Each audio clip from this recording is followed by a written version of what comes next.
Hi everybody, thank you so much for being here. Welcome back to my channel. I am hoping that today we can talk a bit about what makes a home away from home.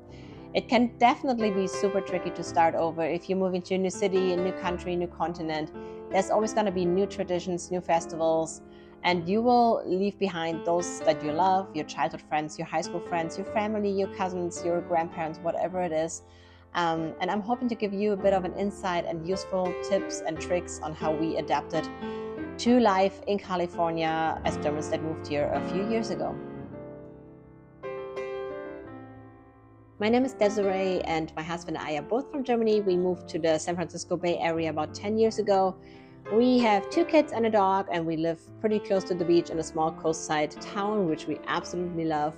So yeah, let's get started and give a bit more of an idea on how to make a home away from home. So for me, it's so important when moving to a new place that I get that feeling of belonging and new friendships and new community. And that can be mostly done by meeting people and just go out there. You always have the advantage of being the foreigner with the funny accent.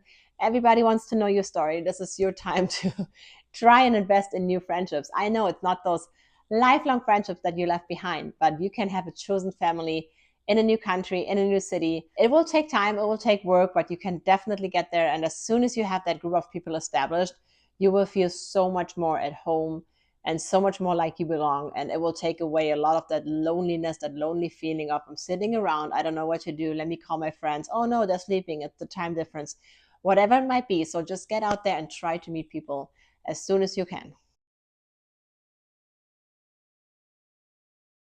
So another big thing on the list is definitely how you celebrate holidays, how you have different family traditions, kind of compared to your new partner. Like you meet someone, you have a new relationship, and then comes the first holiday, and you're kind of like, okay, this is always how we did it. And then your partner has a different idea. Maybe they celebrate a different holiday. His family, her family had different values, different ideas of how to celebrate such things. So you got to find a common ground, right? You work it out. You're like, okay, a bit of mine, a bit of yours. We meet in the middle, best case scenario, and we go from there. So it's kind of the same with the traditions here. Best example is Christmas. So in the United States, Santa comes in the night, December 24th to 25th. So the kids wake up the 25th in the morning, usually run in the living room in pajamas and have the presents under the Christmas tree. In Germany, the major Christmas event is the evening of December 24th. So growing up, we would always go to church. We'd come home. My parents would go in the living room, set up the presents, and then ring a little bell, and we could go inside, and presents would be there. So coming over here, and then when we had kids, we're like, okay, how are we going to combine those two traditions? Don't want to lose the German tradition, but also want our kids to not be the only ones in school where Santa didn't come during the night, but on a weird 24th afternoon, right? So what we ended up doing was that on December 24th in the evening or late afternoon, our kids get about 50% of their presents from us. And we tell them that it's from the grandparents and the aunts and uncles, whatever, whoever gives them presents. And then the other 50% Santa brings. So they wake up on the 25th in the morning, and we kind of follow the American tradition of opening presents in our Christmas pajamas, which I love, by the way, because then the kids have the entire day to play with the things. So yeah, that's just one way of how we work with different traditions and combine different cultures.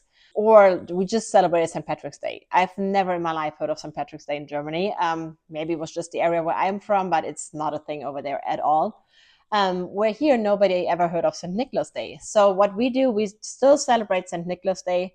It's on December 6th, and you put your boots outside the front door, and St. Nicholas comes and put just a little itty bitty, like some chocolate, some baby oranges, just like it's not Christmas. So we're not doing major presents. It's like a little something goes in that boot. And then St. Patrick's Day over here, you build a leprechaun trap. You try to trap the leprechaun, and which is like a really cute thing. Like the kids are all day like planning the trap and how to catch him, and nobody ever catches him, but we're trying every year. But it's just a cute way of combining those two cultures. So of course you don't have to celebrate every holiday that comes your way.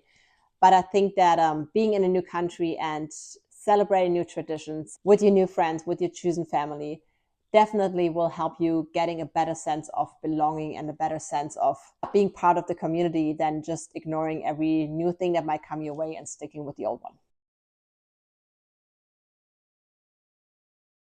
Another great thing when you feel lonely and vulnerable in a new place is to have something of comfort, something that you bring with you from your old place. If it's just moving across town or moving to a new continent, there's always like a couple things that are dear to you, and make space in your suitcase or container, whatever you have when you move. But just make sure you bring a couple items. For us, just like smaller objects, but they definitely help us feel more connected to where we came from. And then on the other hand, we combine those with the new things. We have this entire jug full of sea glass that we collected over the last probably 10 years, and we just hold very dear. And if we should ever leave this place, that's definitely something that will go with us and then be from the previous place. So it's like you kind of take things from every place with you. You leave a bit of yourself behind, but you also take a lot with you. Food and comfort are definitely two things that go well together. And for us, it was the day that we discovered how to somewhat recreate a German bread that made us super happy. And yeah, we've been doing that for about 5 years now, and we've gotten a pretty good hang of it.